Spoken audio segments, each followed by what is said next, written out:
Presidenti Amerikan Donald Trump njoftoi se kishte autorizuar Agjencinë Qendrore të Inteligjencës CIA për të kryer operacione të fshehta në Venezuelë. Ky njoftim shënon një përshkallëzim në përpjekjet e Washingtonit për t'i bërë presion qeverisë së presidentit të Venezuelës, Nicolas Maduro.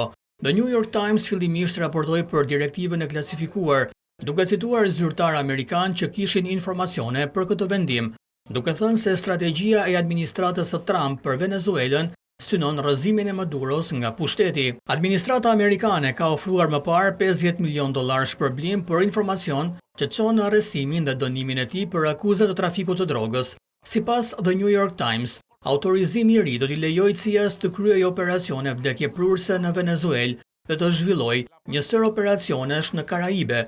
I pyetur pse autorizoi CIA-n të operojë në Venezuelë, Trump u tha gazetarëve se arsyet për këtë vendim kishin të bënin me emigrimin e venezuelianëve drejt SBA-s dhe trafikut të drogës.